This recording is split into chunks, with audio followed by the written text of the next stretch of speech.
What's going on, guys? Big welcome to you all to our channel. We are Team Crushing the Meta, and as you can see from the playmat and from the card, this would be a video, a deck profile to talk about old school Spike Brother deck.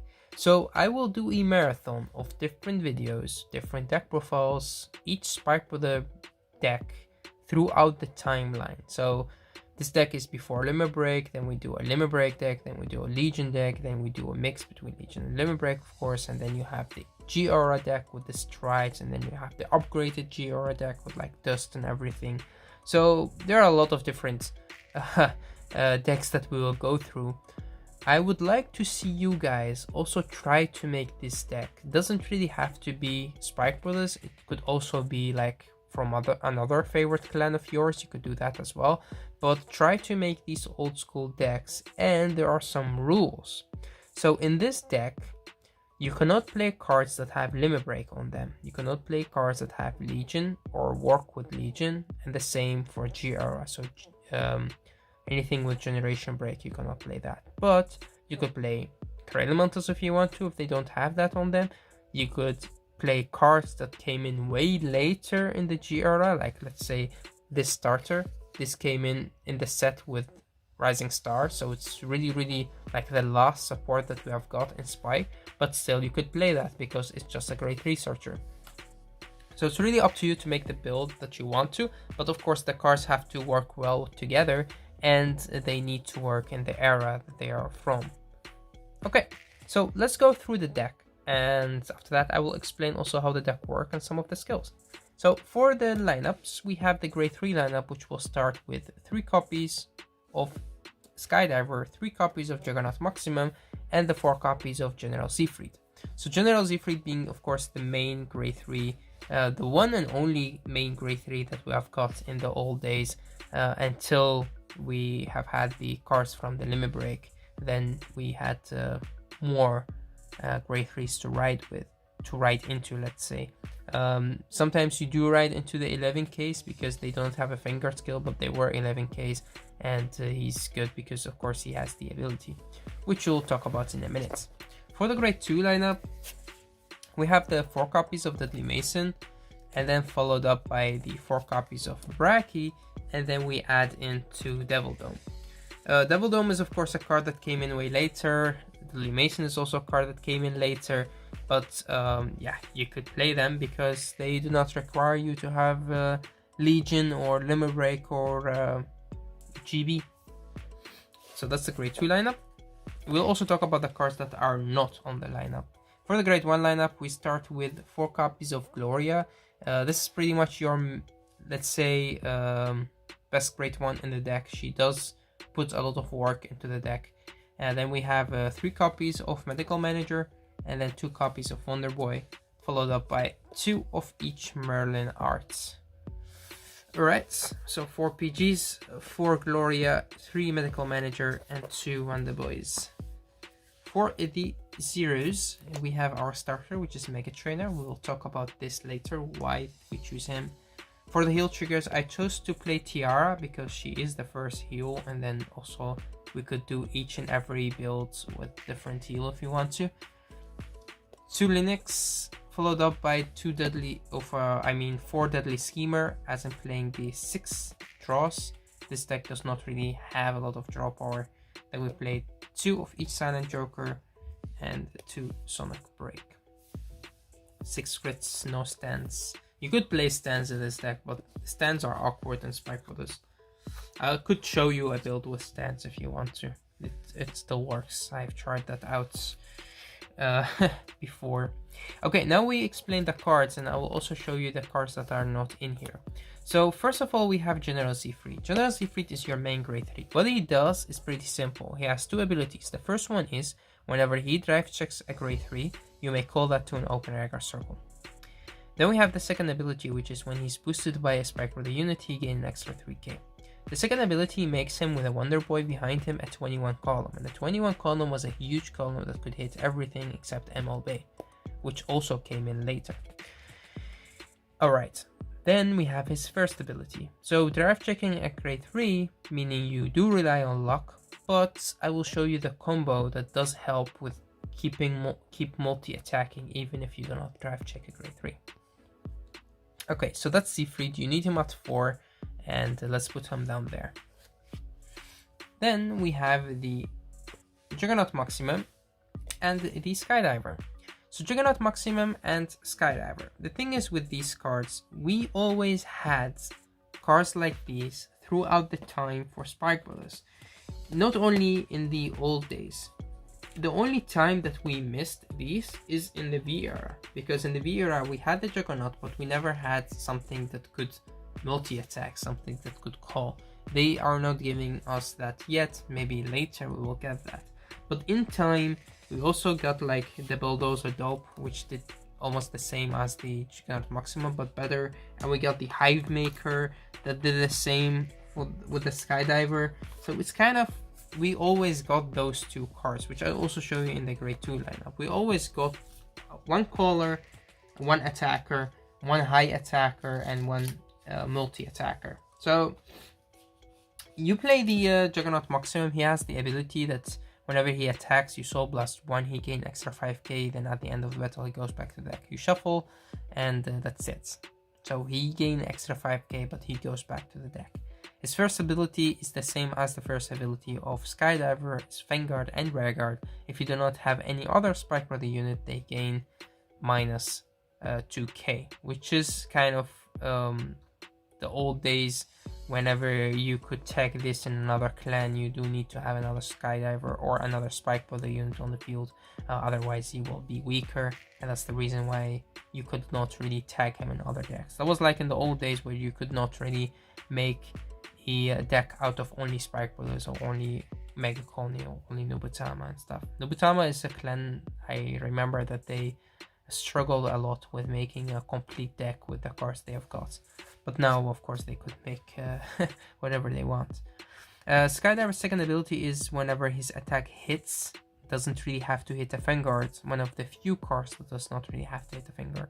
Whenever his attack hits, you put this card into your soul, then you choose one of your Spike Brother units from your hand, and you call it to Rearguard Circle. So he could call to Rearguard Circle, so not open Rearguard Circle, important. And he could also go to Soul, of course, so he leaves an open Rearguard Circle behind him, but he also does not need to hit a Vanguard, while he only calls to open the Rearguard Circle, which is a huge reason why you build this deck the way it is, because you always want to have that open Rearguard Circle for your Siegfried to be able to call on. I will show you of course the combo later. The grade 2 lineup is kind of the same. We have the Skydiver, which is Dudley Mason in this case. If Dudley Mason hits, you put a card from your hand into the soul. He needs to hit the Vanguard, and he goes to an open Rearguard Circle. So it's the other way around than Skydiver. Attack, hits a Vanguard, comes +1, put a card from your hand into the soul. Then you may call one Spike Brother unit from your deck to an open Rearguard Circle. And he could call anything you want. Another Skydiver, another Deadly Mason, you could do whatever you want. Then you have the Brachy. Brachy is the same as the Juggernaut. Whenever he attacks, you Soul Blast 1, and then he gain extra 5k at the end of the battle. He goes back to your deck, and you shuffle your deck. And then we add in the Devil Dome. Devil Dome doubles his power, so whenever he attacks, you Soul Blast 1 and then he doubles his power. So if you only attack with this, he's 6k, he would be 12. If you put a trigger on this, he would be 11. And when you double him, because we have 5k triggers, whenever you double him, then he would be 22. But if you boost him by a grade 1, which is, let's say, a 7k, so then you double his power and he would be 26 if I'm not mistaken. So that's just pretty good, because he could hit very high numbers if you boost him or if you give him a trigger. Other grade 2s that you could play in this deck are Locus Illivilia, Zachary's, and then of course Field Driller and Devil Summoner. So let's put all of them in here and talk a little bit about them. Field Driller was a very good card in the early days in Spike Brothers. We did play him a lot. What he does is, if you have him on Vanguard and Rearguard, doesn't really matter, you still get his effect off, and that is whenever the attack of him hits, if you have 4 or more Rearguards, he could draw your card, so he was a +1. Locus Olivia has the ability whenever her attack hits, you soul blast 2, you retire one of your opponent's Vanguards in the front row, and she goes back to the deck. Zachary's has the ability whenever his attack hits, you soul blast 1, you draw a card, you put this card into the deck and you shuffle. And then Devil Summoner has the ability that when he's called or you ride into him, you could use the ability to check the top first card of your deck. So the top card of your deck, if it's a grade 1 or grade 2, you call it to regular circle. He does not really have to call to open regular circle. Why don't we play him? Because the chance of the top card being a grade 1 or grade 2 is not that high, because we also play a lot of grade 3s and there are also triggers in your deck. So that's why we don't play him. Why don't we play Field Driller? You don't always want to commit that much to the field, and it's just not worth it, being also 7k, the same as Devil Summoner. Locus Olivia, the cost is too heavy, and retiring something in the front row is not really that necessary in that time. You don't really have something that really makes that a huge of a difference. Zachary's is the only card that you could play, taking out the Devil Dome right here. Devil Dome is only a 6k, he's a 9k. He could give you kind of a draw power if needed, but I will show you later why he's not in here. And the big reason is that's because we play Gloria.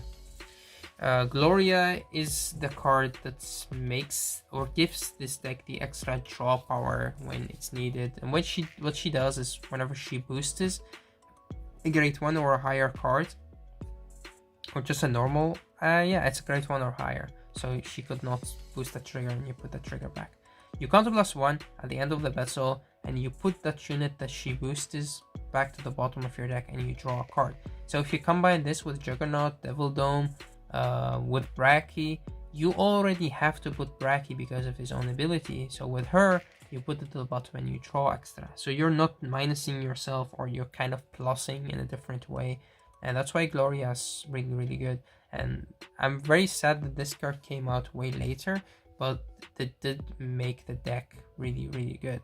Spike Rulers in general, this card did make a big difference in Spike Rulers. Another card that we play is very easy. Whenever you call him or ride into him, he soul charges 1. That's it. That's everything he does, and that's good enough, because you do need a lot of soul in this deck, and having Medical Manager in here does help out with that. 2 copies of Wonder Boy. You need to ride into him. That's good, because sometimes your opponent cannot hit the 8k. And what's also good about Wonder Boy is him boosting the General Siegfried, because that would make the 21 column. Although sometimes you play against a deck that have a 10k body, most of the decks had 10k body in time, so Medical Manager still made their same column, which is 20, which is enough. But 21 column is just better to hit Kaiguro or to hit those clans that have stronger Vanguard. Of course, the PGs, we played 2 of each. I love both arts, and that's why I play 2 on 2. Merlin saves your ass, and she's just good at what she does, which is could guard any units you want her to guard. For the trigger lineup, of course, we play 6 crits, which is the nice amount of crits that you want to play. You have Silent Joker in here, could go into the soul to give you a extra counter charge, which is perfect sometimes to get Gloria skill off, but most importantly he goes into the soul, which is most of the time you do need the extra soul, and that's why you're not really minusing, because you do still gain hair effect off by getting the extra draw by paying the soul blast for your Bracky, and the Bracky will always go back anyway. Another card that could go into the soul is of course Deadly Schemer, another card that we got way later in G, but an amazing card, could go into the soul to give you extra 3k. So not only he gives you the extra soul charge, but he also gives you the 3k, and the 3k does make a difference. I mean, he's only a 5k shield, which is not that much, but in the early days it still is good to just guard with. And then 2 extra draw triggers. For the heal triggers, you could play again any heal you want to. I wanted to go with Tiara because she's the first heal. And last but not least, we have our Mega Trainer. For Mega Trainer, you do have other great zeros that you could play. You have Darkbringer, you have Mill, and you also have Region of Terror. Region of Terror is normally a card that you would play in this deck. The reason why you don't play him anymore is because we play Gloria, and Gloria does it better. What he does is he could give the unit that he boosts an extra 3k if it's a normal unit, and at the end of the battle he put that unit to the bottom of the deck. But now you use Gloria, so I would rather use that than him. Mel is good, but the problem with her is that she costs Counterblast. She goes into the Soul, which is also good, but again, she costs Counterblast, and she came in a little bit like, what you want to do is you want to get your Deadly Mason skill off, and sometimes you only have one Counterblast to work with, and you don't want to take too much damage in the early game, because this deck does not require you to have Counterblast to hit high numbers or to win. So the problem with this card is because you want to use her before you go into grade 3, you don't really, most of the time you don't have the 2 Counterblasts to go to or to use, but if you do, then still will, you have to rely on luck to get those grade 3s in the top 5. But it's another card that you could play. I never really liked those grade 3 searchers, but you could play her if you want to. I just like to have the right card to my hand. Smart Leader Darkbringer is the same as Skydiver. When his attack hits, you put him into the Soul, you call something from your hand. A problem with him is he's of course weak, he's only a 5k, and you have to put this in the front row, which means you cannot put it behind your Vanguard to boost, especially if it's a Deadly Mason. So the reason why I went with Mega Trainer is he could get you PG, he could get you Gloria, he could get you Wonder Boy, he could get you whatever you want to your hand, which is good. He could also sometimes get you a draw trigger, you put that into your Soul to give something extra 3k. You could do different things with the Mega Trainer, but it's really nice to always being able to search the right card to your hand. Okay, so let's show you the big combo, and that would be it for this video. Okay, so General Siegfried would be your Vanguard. The perfect card to boost this is the Wonder Boy. You have already ridden into Medical Manager, you have Soul Charged 1 from his skill, and then you have used Dudley ability, Deadly Mason. If you had, then you could Soul Charge 1 more, but let's say you didn't because they guarded. And your field would look like this. On the one column you want a Gloria, on the other column you also want Gloria. If you don't have a Gloria left, or you have only one Gloria, then a Medical Manager or a Wonder Boy is also alright. Doesn't really matter. But let's go with the best situation, which is a Gloria. On this side, you want to have a Skydiver or a Deadly Mason, and on the other side you want to have a Juggernaut or a Bracky. So it doesn't really make a huge difference which one you get, but both of them are very good. So let's say you have this, or let's say you have Devil Dome or a Bracky. Alright, so this is your field.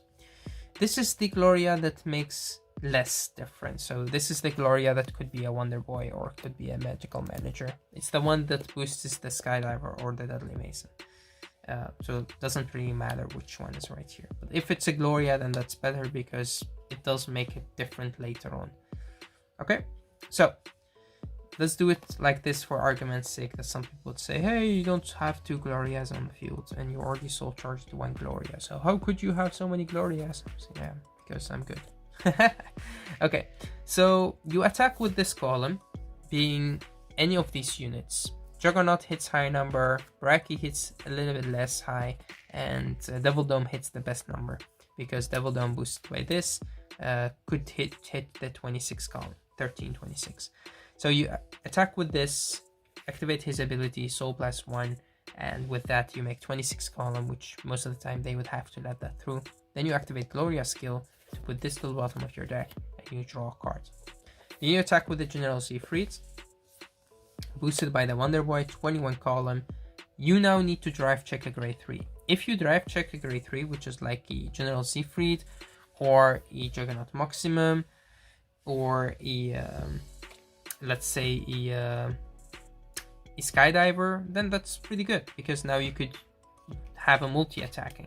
The best card that you want to drive check is the Juggernaut Maximum, but if you drive check a General Siegfried or a Skydiver is also good. But this, especially Juggernaut, that's really the card that you want to drive check. Okay, now you attack with the Juggernaut again. Activate Juggernaut skill, Soul Blast one more, give him a 5k power, and then at the end of the battle he goes back to the bottom of your deck. You shuffle your deck, and then now you attack with this column.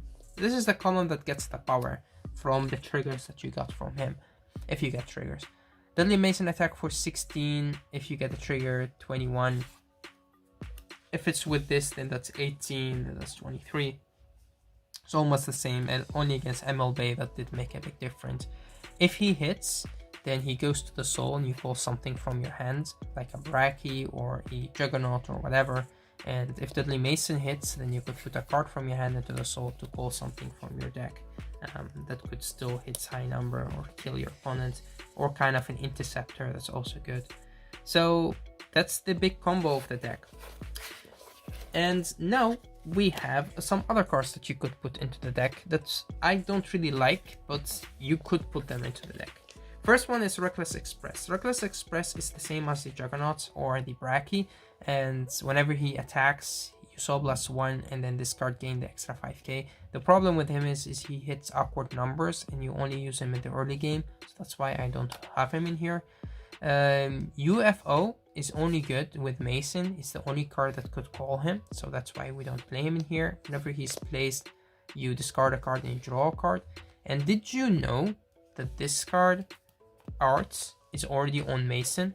I think that you guys sometimes have already thought about the background being the same, but the card is right there. That is UFO. If you zoom in on the card itself, then you see him chilling on the ball right there. And when Deadly Mason throw the ball, that's when he would look like this. So he is already in there, in the Deadly Mason art. So that's also pretty nice. I came across this when I was looking at the old cards. So we don't play him in here because you can't really rely too much on Mason hitting all the time, and you would rather get a better attacker than a card that could draw you a random card. And the Assault Squad is a nice card. Whenever he boosts an attack and that attack hits, he could restand. So he could be on this column as we showed it, so he could restand multiple times, but then the attack needs to hit, and that's too much asking from 4k booster, so I would not do that. And the Deadly Dan is a card that I would love to see him in the V era. He gives you a multi-attacking option by counterblasting 2 and put a card from your hand into the soul. Then you could call something from your deck to one of your open Ragger circles. So he could combine very well with, let's say, if you don't have your General Siegfried, because this could also call you something. The problem, he's too counterblast heavy, he costs a card from your hand, he's only a 4k. You need to play like one copy of him and search him with your Mega Trainer, but yeah, it's too much work put into one small combo that maybe you activate once or twice during the whole game, or maybe never because counterblast heavy. That was actually it for the deck. I hope that you guys enjoyed it. It's a deck that I definitely enjoyed rebuilding, and I played this deck a lot in the past, and I hope that you guys will try to make those decks for yourself from your favorite clan, especially because now most of us have to sit at home because of this crazy malicious disease. We'll have to think about different ways of entertaining ourselves, and this is one of the ways that I would like to entertain myself and hopefully entertain you guys as well. Thanks for watching yet again. Till next time.